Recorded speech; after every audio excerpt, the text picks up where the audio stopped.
Bonjour! Dans les vidéos précédentes, nous avions apporté plusieurs éléments d'explication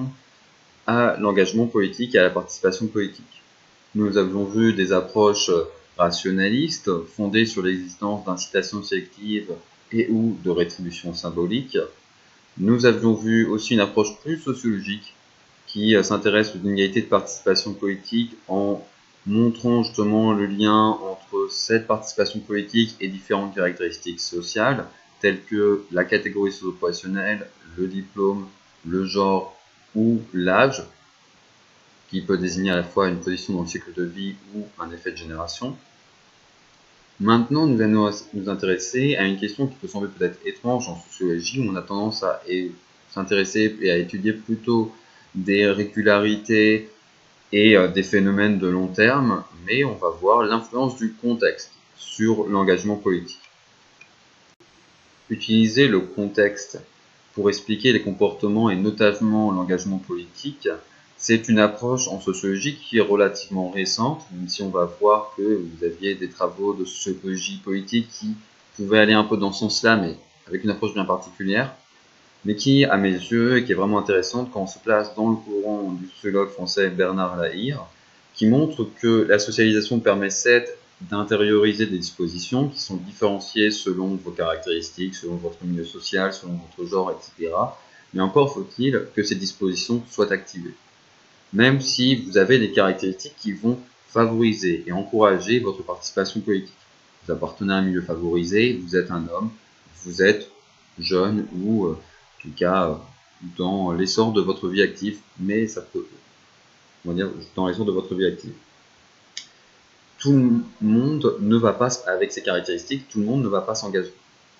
Il faut donc, pour expliquer pourquoi, même dans des milieux, dans des groupes sociaux où on a plutôt des dispositions qui encouragent la participation politique, il faut utiliser quelque chose d'autre pour expliquer pourquoi certaines personnes vont effectivement s'engager et d'autres non. Alors vous pouvez vous intéresser à la socialisation de façon détaillée, voir justement quelles sont les rencontres qui peuvent pousser ces personnes à s'engager par rapport aux autres. Mais il faut aussi s'intéresser au contexte qui va venir activer ces dispositions et qui, justement, pour certaines personnes, va pousser à l'engagement politique, va activer ces dispositions et va, du coup, faire en sorte qu'elles vont avoir des effets sur vos comportements, pardon. Et pour d'autres personnes, au contraire, va être neutre et ne va pas pousser à l'engagement politique. Et dans le contexte, là, il faut vraiment avoir une vision du contexte assez complexe, assez multidimensionnelle, avec plusieurs échelles, s'intéresser, à mes yeux en tout cas, à la fois au contexte personnel et au contexte politique, social, national, en tout cas de façon un peu plus globale et générale, et voir aussi comment les deux peuvent s'articuler. Cette question de l'influence du contexte politique sur l'engagement et la participation politique, elle est notamment explorée dans les années 1980 par le sociologue et politiste américain Doug McAdam à travers la notion de structure des opportunités politiques. Alors qu'est-ce que c'est que la structure des opportunités politiques? On va justement définir cette notion.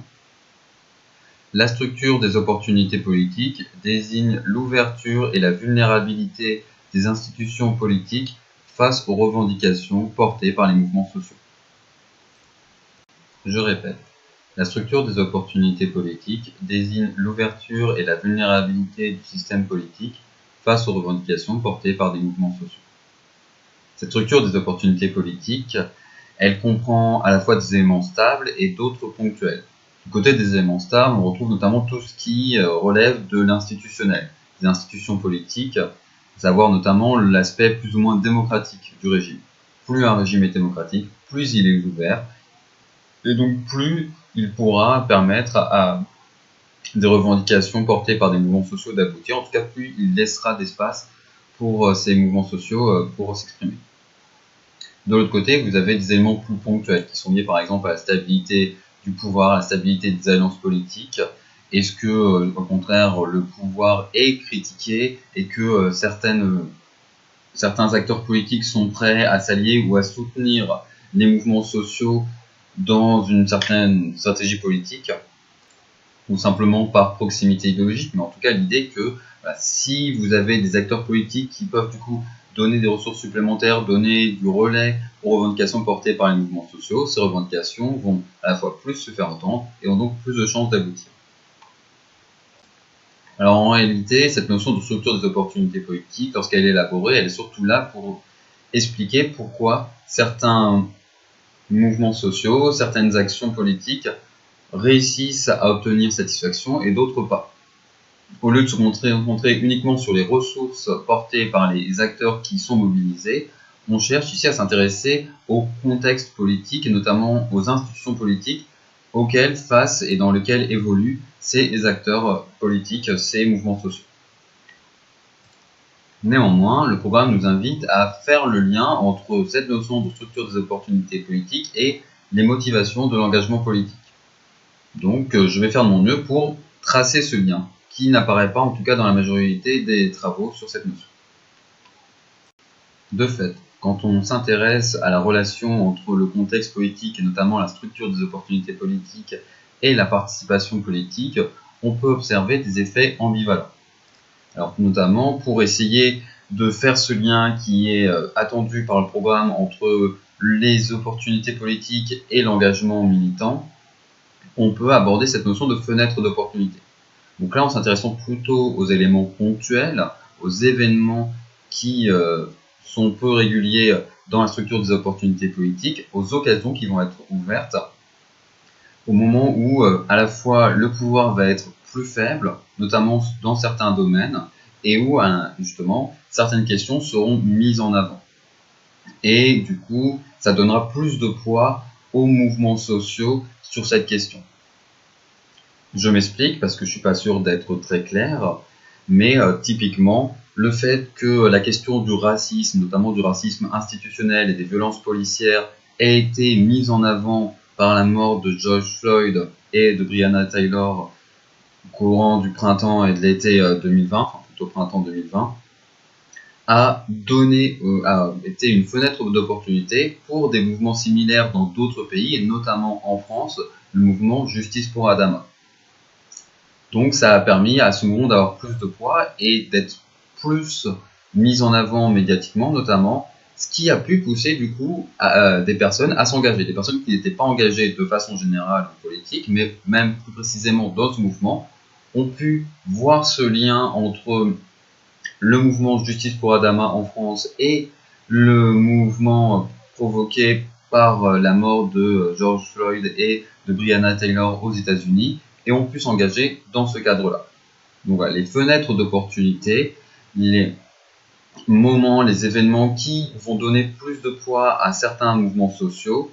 vont déjà permettre à ces mouvements sociaux du coup d'avoir plus de chances de réussir et de faire aboutir leurs revendications. On revient cette idée de structure des opportunités politiques telle qu'elle est conçue originellement, mais aussi vont pousser des personnes à s'engager. Les deux d'ailleurs peuvent être liés. C'est parce qu'on pense que le mouvement va avoir plus de succès qu'on s'engage pour avoir le sentiment d'être utile et quand même pousser vers la fin pour être sûr que vraiment ça aboutisse et que ça marche. Et à l'inverse, c'est justement parce que plus de personnes s'engagent et participent à ce mouvement que ce mouvement obtient du succès et réussit à faire aboutir ses revendications. Si on va un peu plus loin pour étudier les effets du contexte politique sur la participation politique, on peut, par exemple, dans le courant de travaux qui ont été menés sur ce sujet, s'intéresser à la relation entre l'institutionnalisation d'un mouvement social de revendication et l'engagement militant.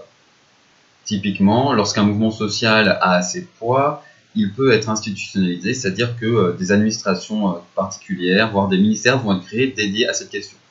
C'est typiquement la question des droits des femmes ou de l'écologie qui obtient un ministère particulier, en tout cas un poste au gouvernement propre, et pas juste une attribution à un ministère qui est déjà existant, mais vraiment un poste au gouvernement qui est dédié à cette question dans les années 1970, aussi bien sur la question des droits des femmes que sur la question de l'écologie.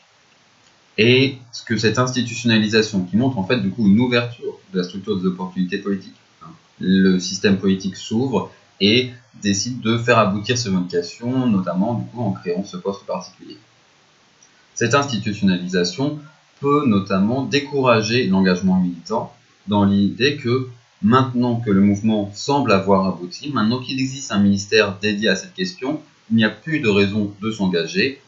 puisque de toute façon, voilà, maintenant les choses sont prises en charge, c'est ce qu'on voulait avoir, on l'a, on est content, on arrête de s'engager.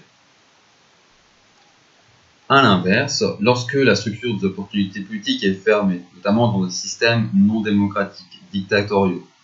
cela va donner peu d'occasions aux mouvements sociaux de s'exprimer, de peser sur le pouvoir politique. Quand il n'est pas possible de manifester, de s'exprimer sur les réseaux sociaux, cela vous ferme beaucoup de formes d'action. Mais cela peut vous pousser, à l'inverse, à vous engager dans des formes de participation plus radicales, car c'est les seules qui vous sont ouvertes, et éventuellement, du coup, à s'engager, notamment dans l'usage de la violence. Évidemment, cette forme de participation politique va plutôt être l'apanage d'une minorité, mais justement, il y a cette relation entre la structure des opportunités politiques qui est fermée, qui laisse peu d'occasions, peu de formes de participation possibles à peu de personnes, et seule du coup une minorité de personnes décide de s'engager dans des actions qui sont radicales, car tant qu'à faire à s'engager, il faut y aller fortement, puisque de toute façon tout est criminalisé et interdit par le régime, et puisque de toute façon le système est peu démocratique, on n'a pas besoin d'avoir le soutien d'une masse, donc on peut s'engager dans des actions qui sont justement radicales et violentes. Alors que dans un système démocratique, on va chercher toujours à avoir le soutien de l'opinion publique, le soutien d'une majorité. Par conséquent, on va éviter des actions considérées comme peu légitimes, notamment l'usage de la violence. Je profite que le programme introduit cette notion de structure des opportunités politiques et donc à travers elle la question de l'influence du contexte sur l'engagement politique, la participation politique, pour pousser un peu plus loin, aller déjà un peu plus loin en dehors du programme, et notamment intégrer des travaux de sociologie politique récents sur l'engagement militant, notamment dans la veine de Olivier Filleul, avec le rôle des disponibilités biographiques sur l'engagement militant. Donc là, on s'intéresse au contexte à une toute autre échelle, à une échelle plus personnelle, plus individuelle, pas à l'échelle sociale, au niveau de l'ensemble de la société qui était apportée à travers la question de la structure des opportunités politiques. Ce qu'on cherche à montrer à travers cette notion, c'est qu'il est nécessaire de considérer justement le contexte personnel pour comprendre l'engagement militant. Pourquoi est-ce que certaines personnes s'engagent ou se désengagent, certaines personnes rejoignent une organisation ou la quittent, ou simplement d'ailleurs restent dans une organisation. Il faut regarder quel est leur contexte personnel. Est-ce que ces personnes sont au travail? Est-ce qu'elles doivent s'occuper des tâches domestiques? On rejoint à la question qu'on a abordée dans une vidéo précédente sur le fait que l'engagement militant, l'engagement politique est restreint chez les femmes à cause de l'inégale répartition des tâches domestiques. Et donc, ce qui peut aussi expliquer que ça peut être plus facile de s'engager soit lorsqu'on est étudiant, soit lorsqu'on est retraité. Parce qu'on a dans ces moments-là justement une plus grande disponibilité biographique.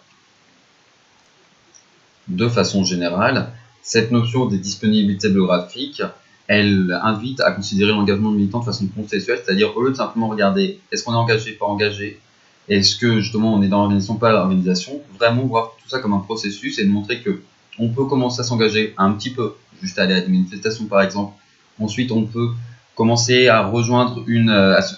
association, une organisation politique, simplement en cotisant. On va peut-être pas faire beaucoup d'actions dans le cadre de cette organisation, mais on commence à y entrer, on paye une cotisation et progressivement on va gagner en place. Mais là, je suis sur un processus qui va croissant. En réalité, évidemment, vous avez des allers-retours, vous avez des à-coups, des moments où on va s'engager, on va tout de suite passer de je suis sympathisant à je m'engage pleinement dans l'organisation politique, et à des moments où j'en fais partie, mais j'ai un rôle plutôt au second plan. Et justement, pour comprendre les variations dans l'engagement militant, comprendre pourquoi est-ce qu'à certains moments on va être sympathisant d'une cause, à d'autres moments on va être pleinement participant à cette cause, et à d'autres moments on va être participant mais à un degré assez restreint, il faut mettre en parallèle l'engagement militant avec la trajectoire biographique et voir justement quelles sont les disponibilités biographiques qui s'ouvrent ou qui se ferment pour permettre cet engagement politique. D'ailleurs, les sociologues qui étudient l'engagement militant de cette façon, de façon processuelle, C'est-à-dire, au lieu de le voir comme quelque chose d'assez binaire, soit on est engagé, soit on n'est pas engagé, on considère plutôt l'engagement politique comme un processus avec des degrés divers qui, du coup, vont s'enchaîner à des rythmes divers d'ailleurs. Utilise souvent aussi la notion de carrière militante pour dire que justement, c'est quelque chose qu'on construit progressivement et qu'on peut avoir une carrière qui est plus ou moins engagée, plus ou moins importante, plus ou moins aboutie, selon, donc en l'occurrence, notamment nos disponibilités biographiques, les compétences que l'on a avant de s'engager, les compétences que l'on apprend, les liens que l'on tisse, etc., etc. Mais bon, comme je l'ai dit, ça c'est en gros une petite parenthèse qui s'éloigne du cadre du programme. Donc je vais la clore maintenant et en profiter pour terminer cette vidéo. Et vous souhaiter donc une bonne journée.